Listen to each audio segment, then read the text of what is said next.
Good morning, everybody. This morning, Andrew Tate got knocked out. Jake Paul got knocked out over the weekend. And we instantly learned lessons, not karmic lessons. We learned lessons on principles and what happens when your principles are turned back on you. I've got some quick observations about what we learned when we had two major hyper alpha bros who have their philosophy all over the world, hyper masculine, and they both got knocked out over the weekend. And what can we see or learn as lifelong principles from this experience? Because there's a lot of stuff that comes up right away, and I want to have some quick observations on how his own people turned against him, turned against his philosophies overnight, just by repeating back to him the exact same things he used to say. And yes, there is some sick delight and pleasure from watching something like that happen. But more importantly, as I pondered it, I realized there are other more important lessons that we can extract from this, from our own personal journeys, from by watching Andrew Tate basically have a taste of his own medicine from his own followers, what we can learn for our own philosophies, the gurus we should be following or not. Let's talk about this and more on Sparks Show episode 369. I am Grant Sparks. Let's talk about it. Now, before anything, you know what I'm going to say. Morning cup of gratitude. What is your morning cup of gratitude? What are you grateful for this morning? What got you out of bed? What's exciting you today? This Christmas week in the United States and wherever you're at, happy holidays. Here in the United States, man, people are trying to hustle. We're trying to work. And we're doing that thing that we do in America where we can't tell when is it a good time to actually let ourselves rest a little bit. I know this morning I was going to absolutely skip this show so that I could get to the gym because I want to hustle in the gym, but should I hustle in this? And I was splitting. Should I just sleep in because I'm a little sick? Morning cup of gratitude. What I'm grateful for this morning is the ability to slow down. The principles, the lifelong, age-old principles that have served me time and again of centering myself, getting back to what matters most to me and expressing gratitude, journaling, studying, reading.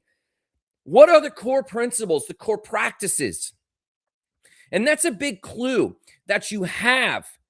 It's a big clue that you actually have a principle. A lot of people have been asking me, Grant, what are the success principles? Because I do a lot of goal coaching. I do a lot of small business coaching. And there's a lot of discussion between what are the difference between tips and principles? Principles are often, not always, but often practices. Principles are often practices, which means you have to do them over time for them to bear fruit.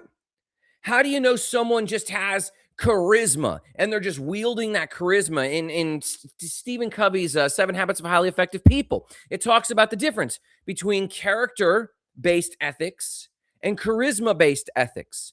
Charisma-based ethics is often just personality. You're trying to just be charismatic. You're trying to snow people or fool people with some rah-rah, and you might even believe in it. So it's not necessarily lying, but it is just rah-rah, whereas principles are things you do even when you don't feel like you should, but you do them because they're right. That's the difference between principles and charisma. They're often practices. So what I'm grateful for with my morning cup of gratitude, all that to say, I am grateful in my morning cup of gratitude that I have practices that when I am so lost even to myself because of life or the season of life or the economy or whatever it is I'm facing, I do have the core principles that re-anchor me. Going through my dream machine, which I was doing this morning, which is my physical book of all of my goals and dreams. That's a major practice, a major principle that I always go back to. I'm grateful for that this morning. The principles of getting to the gym, the principles of writing my goal, the principles of asking myself. When I came up with this schedule, when I was very clear-minded, and even though I'm not clear-minded right now, or whatever the moment you're facing is, what were the principles that I was using then? And what was I thinking then? And let me trust myself that even though, like this morning, I feel like either sleeping in or skipping today's show or going to the gym, and I tell myself, nope, consistency is a principle. Even when you don't feel like it, consistency is a principle. I'm grateful for that today. What are you grateful for? I want to hear in the comments. Whether you're watching on TikTok now, or I see you on Instagram now, or I see you on Facebook and Twitch, wherever you're following me, I see you on YouTube, wherever you're following me this morning, tell me in the comments what you're grateful for today, because a core principle that will carry you through time, long after the Andrew Tates of the world have come and gone, long after the Jake Pauls of today have come and gone, you being able to stop and be grateful and express gratitude for a person, a place, or a thing, a visit. I'm grateful for my trip to Cocoa Beach this weekend. I went and visited my dad. I'm grateful that I have a dad that I can go talk to now and again. And no, we're not nearly as close as I'd like to be, but the minute we're together, it's like times of yore, and we can just hang out and talk. I'm grateful for that. I'm grateful for connectedness today. I'm grateful for a thinking mind. I'm grateful that I'm painting. I'm grateful that I do have fitness, that if I focus today on you, which is what I've been doing for years now, on Monday morning, I give myself to you. I have my fitness habit the rest of the week so I can build these lovely biceps. I'm grateful for that. I'm grateful for the relationships that are growing in my life at a slow, easy pace that I can handle. I'm grateful for the clients that came through. We sold 2 big clients in the last week that are going into the new year with services with us. I'm grateful for that. I'm grateful for the books I'm reading. What are you grateful for? What are you grateful for? Can you not take time and express gratitude? I want to hear what you're grateful for, because I know that you have a pulse and a dream if you can express gratitude. Today we're talking about what happens when a philosophy meets reality in public, and why the principles that survive time always outlast the personalities that sell shortcuts. The Andrew Tates of the world sell a shortcut. If you just act like a man, if you're just an alpha, if you're a top G, you'll win some craziness in the world. If you can be fit and take a punch and invest millions, and in his case, traffic minors and women, apparently hate women a little bit. If you just look at his comments, he might say, I don't encourage men, but it's the net result of his teachings. People tend to do that. But if you look at the fruit of his teaching, when his own followers turn against him, it's scary to think that that was his philosophy. So recently, for those who don't know, Andrew Tate is an alpha bro. Go look him up. He's been in and out of court, in and out of jail. He used to be on some of the UK Big Brother shows, and he was a celebrity, and then moved to wherever they're living, Romania or something like this. And he calls himself the top G, and it's hyper alpha masculine red pill movement. He's kind of the poster boy of this movement. And he finally took a boxing match with a gentleman out of the UK. And we watched him get absolutely rocked and humbled. And again, I couldn't step into a ring. I'm not pretending to be a good boxer. This is not commentary about boxing. This isn't even commentary about him taking a loss. Not at all. I've taken plenty of losses, and I believe that you should get out there and take risks. And I believe that as you take risks, you'll take losses. But here's the thing. If you don't take risks, we're going to take losses anyway, right? Like, from a competitive advantage, and I don't mean over your neighbor or people around you, but as a species, there is more reward for risk than non-risk. Well, Grant, you could lose it all. You're going to lose it all anyway, right?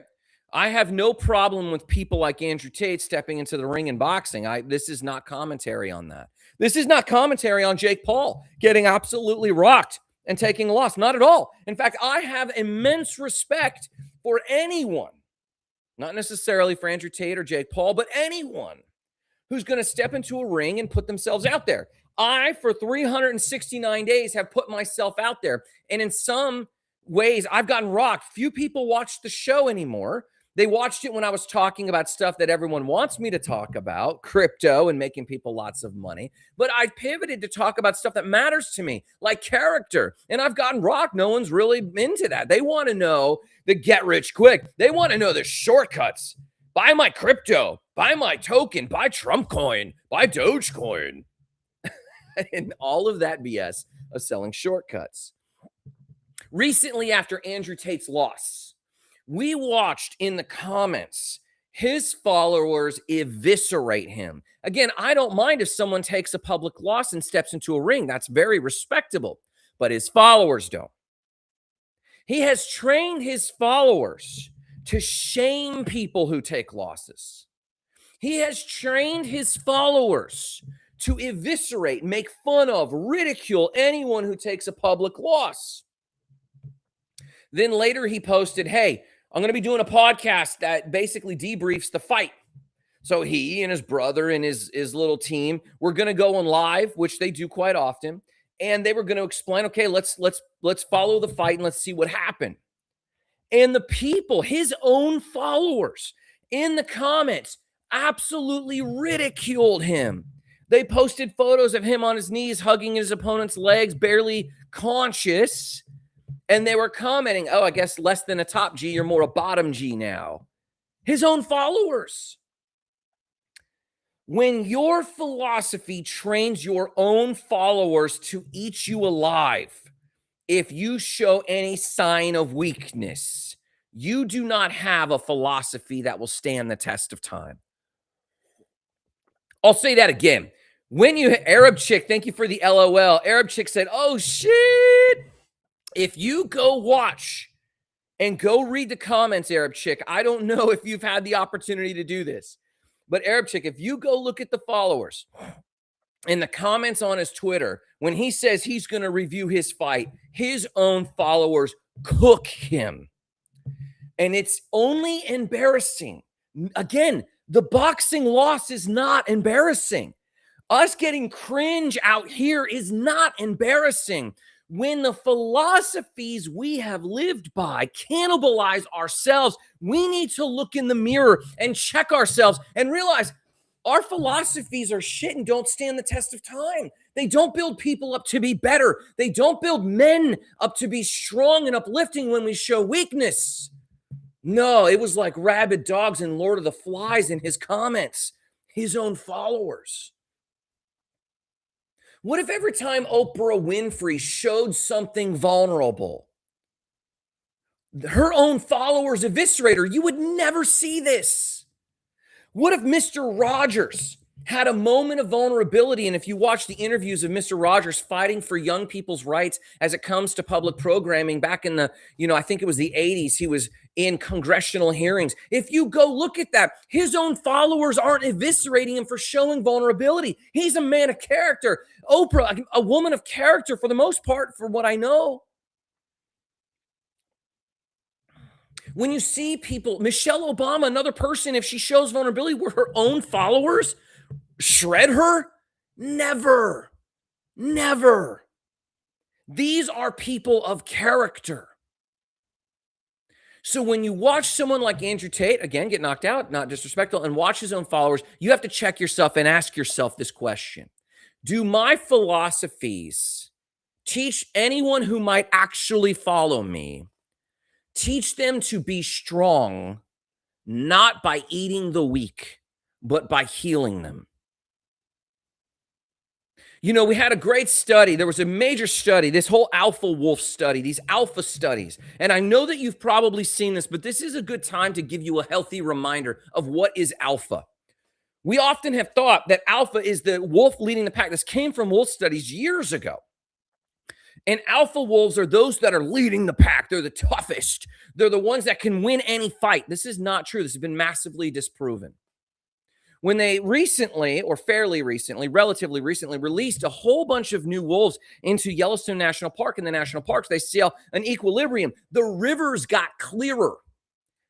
Deer began to thrive. Trees began to grow, and they have a good explanation for this. It's a beautiful study. Arab Chick said she saw clips. I'm sure, yes, I've saw tons of clips of that. But back to the wolves. So what they realized as they started rewatching the wolves and why these wolves could cause an ecology to thrive. How does releasing wolves make trees thrive? And they were looking at this, and there was a bunch of interesting points. But then they started observing there was a huge deference, a huge respect in the wolf pack for particular wolves that were not winning wolf fights. They weren't leading the pack as the pack was going this or that place or the other. There was a huge deference for the wolves that would make sure that when there was food, the weakest wolf could get food. They would nip at other wolves and pull food off a deer carcass and bring it to the weaker wolves. They would make sure that every wolf was well fed. This is the alpha wolf in reality. And people like toxic masculine people like Andrew Tate or Jake Paul, these guys that teach this weird perverted form of toxic masculinity, they teach you that the alpha is the one that eats the weak. And watch them succumb in the comments on their tweets to that very philosophy. You're seeing this right now with Donald Trump. Whatever you think about Donald Trump, as he shows signs of weakness in his mental capacity, as it's becoming more and more revealed that they have no real plan, of course, his following, what we've been calling MAGA, is generally turning on him. They're having burnings in their towns of burning their MAGA gear. And in comments, they're eviscerating him. It's a dog eat dog world. It's primitive. And you only see this in this toxic masculine space. Here's something that's super cool about this. Again, I'm not celebrating anyone's losses. Not at all. Because I don't want to be a person that kicks someone when they're down. Right? I want to respect people that take risk, that step out. Here's something that's cool, though, in the hyper-connected world about philosophy. In a hyper-connected world, we don't just hear someone's philosophies, read it, and ponder it for a decade, and then wonder what it means for us. We can watch it unfold real time in an accelerated way. We can see if someone's philosophy bears out. Arab Chick says, not going to lie, I'm an Andrew Tate fan, although these days I'm not impressed with his approach, as you state. Yes, we can, Arab Chick, and this is on TikTok if you guys want to jump over there on that part of the conversation. Arab Chick, I hear you and I respect it. Again, if we actually look at, if we can parse out core philosophies from his presentation, sure, there's some things we could agree on. We could talk about nuance. But his approach right now is causing this dog-eat-dog world to attack. And here's the thing. In our hyper-connected world, we can see this stuff unfold real time as to, there's an ancient scripture that says, judge a man by his fruit. Don't judge a man by his words. Don't judge a man by his trappings. Don't judge a man by how he presents. You judge him by his fruit. Is there good fruit? Does it stand the test of time? Does it lift other people up? Does it create abundance for others, not just you? What is it? So loss, pressure, humiliation, conflict, all of it now happens in open in the hyper-connected world. And though we feel often overwhelmed at hyper-information, what I call the omniscience age, our poor little brains were not made for the omniscience age. We're still catching up to this. We're adjusting. And respectively, our species is adjusting pretty quickly.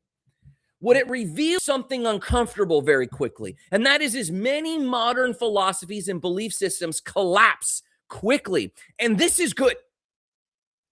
Because we're vetting philosophies, ways to live. Because what does Arab Chick on TikTok, Grant, what do I want? I want to thrive. Listen, I can look at an Andrew Tate and say, hey, I would love the Bugattis, the homes, the cars, the following. I would love that status. Can I be honest and say I would love that? Sure. But it's got to stand the test of time. Meaning it's got to be sustainable. Meaning if someone, quote unquote, found me out, I wouldn't be cooked. I have to be integrated because we're so connected. Not only do we need to be able to experiment with our philosophies, we have to experiment with our philosophies in the open. So we're being very selective. So I watch more and more men. I watch more and more young people not take risks. We're seeing people live the Bali life. We're seeing people live the Ibiza life. We're seeing people live these lives that we want to live. And instead of going to live them, fewer and fewer people are, because they're living vicariously through someone else. And they're realizing, actually, the Bali life is not sustainable. Most of those influencers are now posting videos. Go look. They're now posting videos of having to go home and live with their family, right? Go watch any one of the influencers who 2 years ago said, I'm leaving the US or I'm living abroad. They are now fighting for money. And maybe they're using the creator account to now monetize. Maybe they're going home. Look at all the memes that say, how hard is it to go from this? And it's a photo of them living in Iceland or Bali or, the Ibiza Peninsula near Spain and Portugal. And then say how difficult it is to go from this to this. And it's them in the concrete jungle or working a normal job. It's okay that they're doing that. I don't judge them. That's reality. I'm a grown-ass man. I've had setbacks. So I don't judge them for that at all. I'm judging viewers for being susceptible to fake guru principles or teachings, but I'm expressing gratitude that we absolutely have the ability to vet these gurus, vet them, and see whether their philosophies are winning or losing. As we watched Andrew Tate's philosophy eat him alive in the comments. Heath, my awesome brother on LinkedIn, says, same for the sailing channels. And I assume he's talking about this thing I just said, where we're watching these sailing creators go, hey, I'm sailing around the world. And some of them do pull it off. Very few. It's the exception that proves the rule, but it's survivorship bias, meaning they're the only one. And we very rarely get the stories of the people that have to roll up the tent, park their sailing boat in a marina somewhere, and go get a normal job. Now, I'm not knocking the risk. I'm knocking the pseudo philosophy that we buy into. And I'm thanking connectivity for helping us filter that. So here's what I want to leave with you today on this glorious Monday. I want to leave with you a few quick principles that will stand the test of time. What I've learned, Arab Chick says, I almost joined the real world. Listen, Arab Chick, I'm going to have to hear your story. Please DM me. I'll follow you and I'll check out your story, because she said, I almost joined the real world. Oh, probably the real world show or something like that is what I'm assuming. But let's talk more about that, Arab Chick. I want to leave you a few quick principles that I'm pondering, that I'm meditating on, that I'm considering, because I want them to stand the test of time. That if I got caught and knocked out in public, which is probably going to happen, in a very public way, I'm probably going to get handed my butt.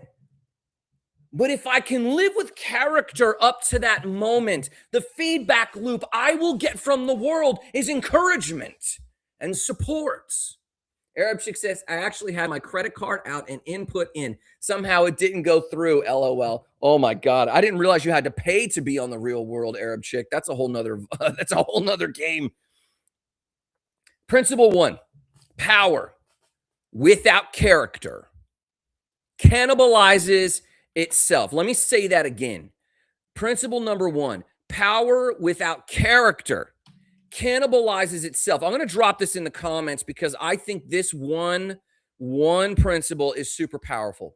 Power without character always cannibalizes itself. This is dog eat dog. So again, when we have the Andrew Tates, when we have the Donald Trumps, and they live out of a certain character, and then they show some kind of weakness, dementia, they get caught in their lies often enough, at some point, it begins to cannibalize itself. Andrew Tate's online schooling called The Real World. Oh, Arab Chick's correcting me. Something called The Real World is Andrew Tate's online university. Thank you for correcting me, Arab Chick. I did not know that, but I know that now. Thank you very much. Principle 1, power without character cannibalizes itself. Raw dominance can win moments, but it cannot sustain life. Any philosophy that worships strength without restraint eventually eats its own followers or gets eaten by its own followers, because it teaches them to turn on weakness. So I've beat that one to death. I don't have to spend time there, but it is a core principle. Power without character will cannibalize itself, whether it's eating the followers or eating the leaders. Oh, Arab chick. She says it was previously known as Hustlers University. Yes, I knew it as Hustlers University. I didn't realize he changed the name. The second one, identity built on winning cannot survive a loss. I'm going to drop that in the comments. Identity built on winning cannot survive a loss. Now, this one makes pretty good sense. If I win and all I do is win is who you are, then losing isn't feedback. It's annihilation. You're going to get consumed.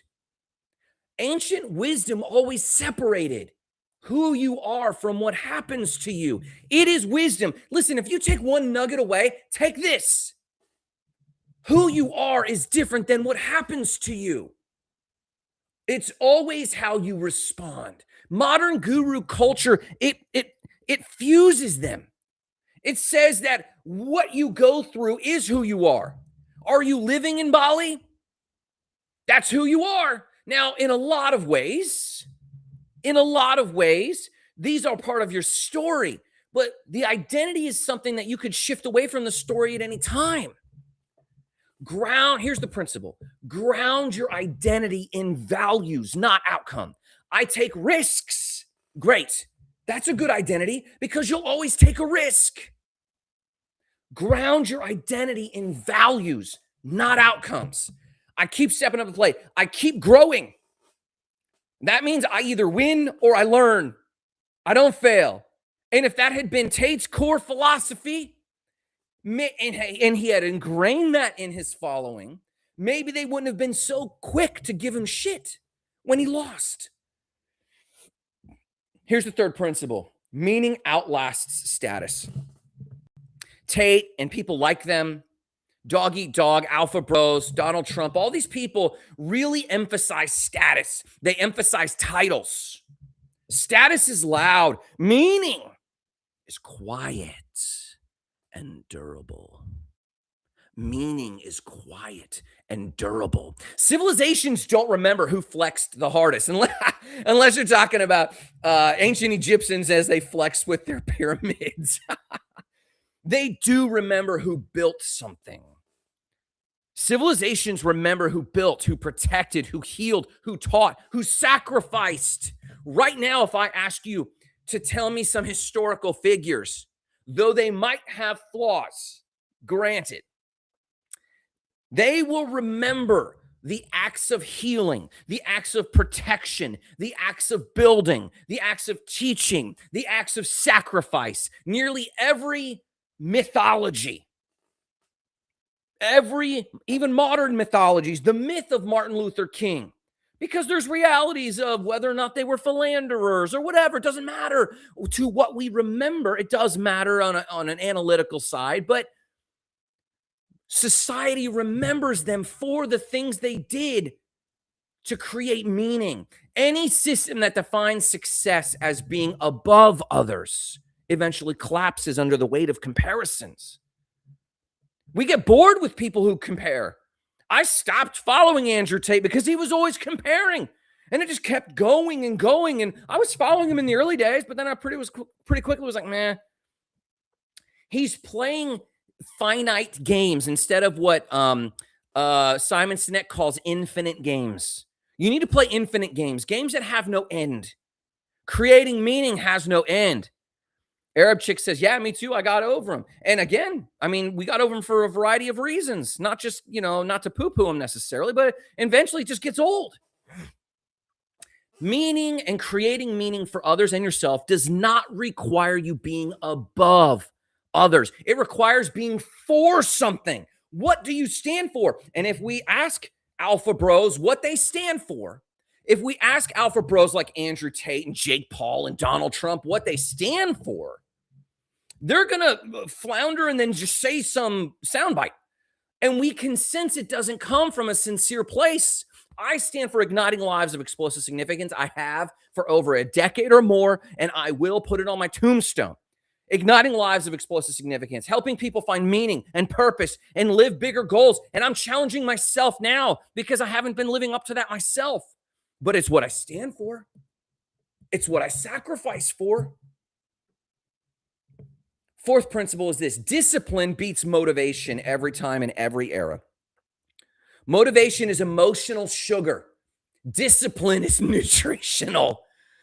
Old wisdom traditions never trusted feelings to carry your load. They did trust habits, structure, community, restraint, repetition, consistency, humility over time. This will win every time. And I know in our hyper-connected world, it's hard to believe.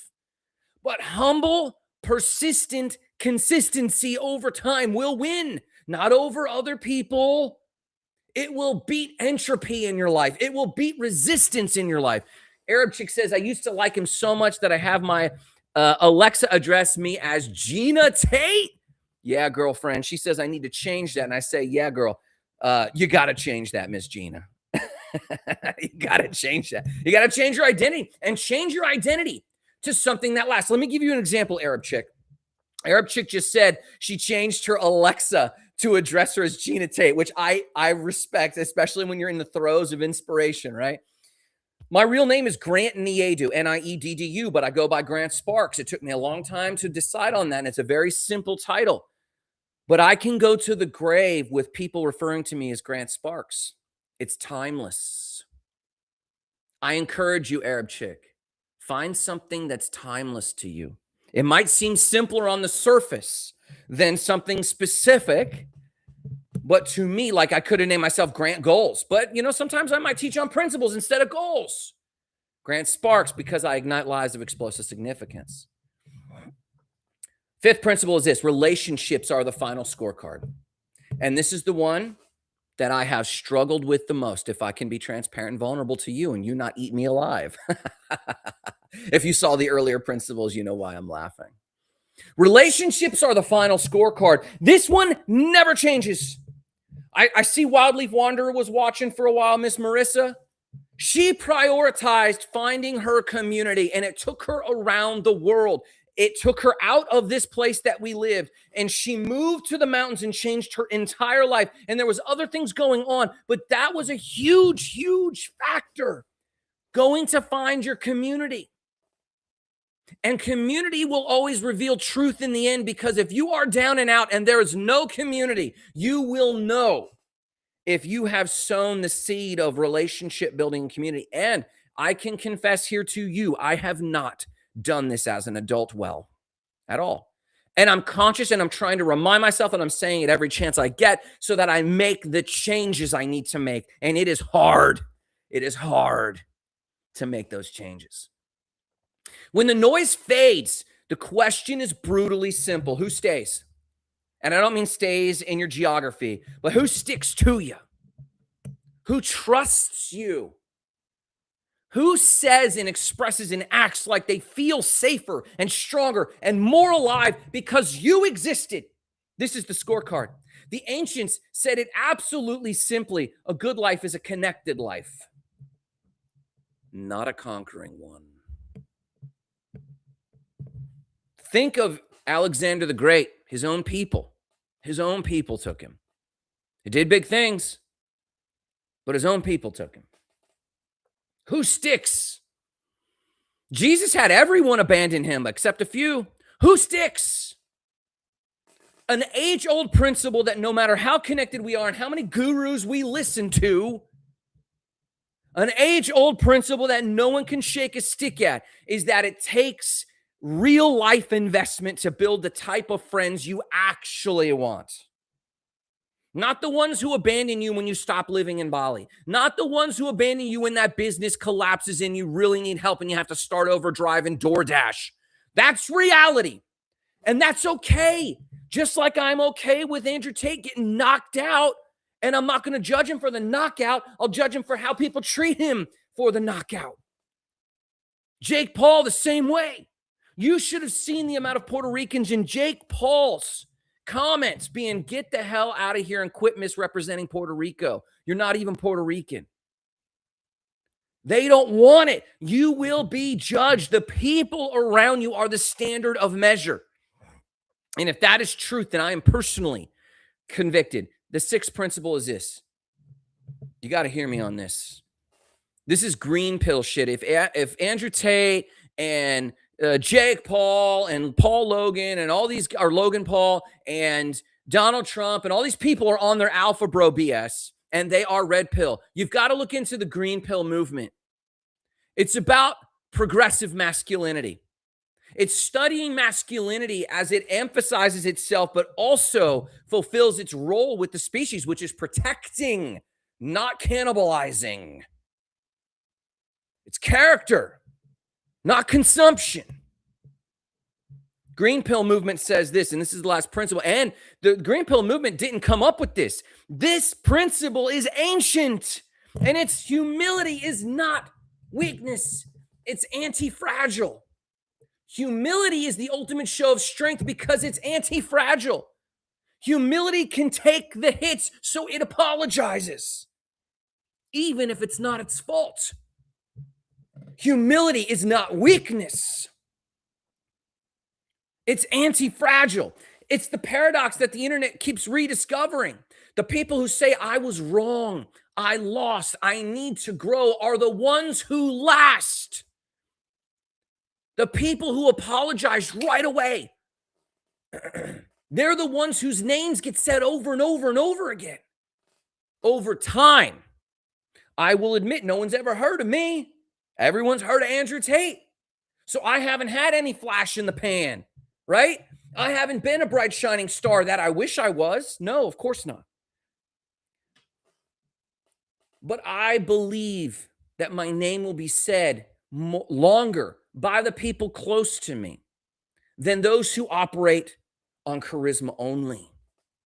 Humility doesn't collapse under pressure. Humility absorbs the pressure.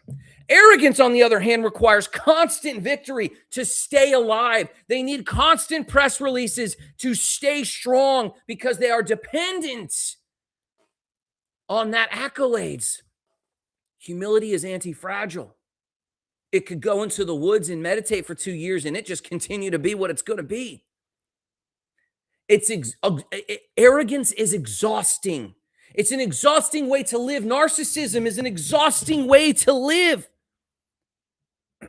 Let alone lead. It's nearly impossible to lead through narcissism and arrogance. And I'm always winning. I'm always winning. You got to always be proving that. It's an endless, exhausting way to live. Here's the summary.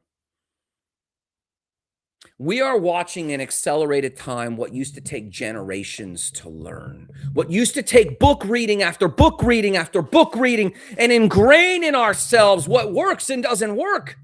As young teens and in our young 20s, making mistake after mistake, even though the older people in our lives already gave us these lessons, we have to learn over and over again. And I don't know what the number is, but before connectedness, we would have to spend generations to learn this one truth, but we can watch it right now in the rise and the fall and the rise of pseudo gurus. And it's this: reality eventually audits every philosophy.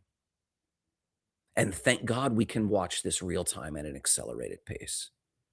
Reality eventually audits every philosophy.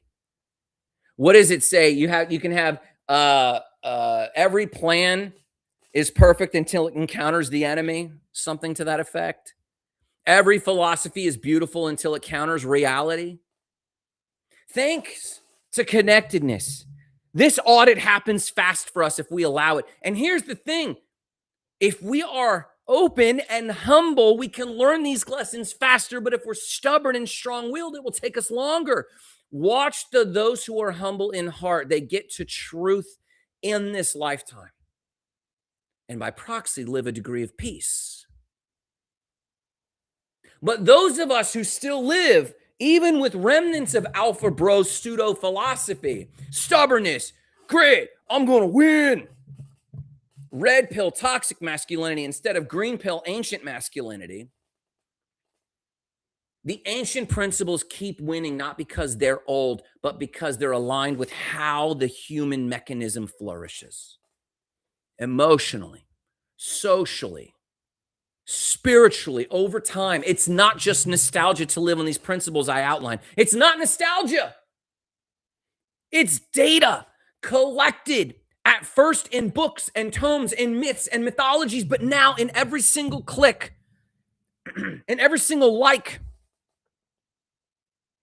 And if I had to guess where episode 369 is headed, not this idea of look at people like Andrew Tate failing, not at all, but look at what always survives,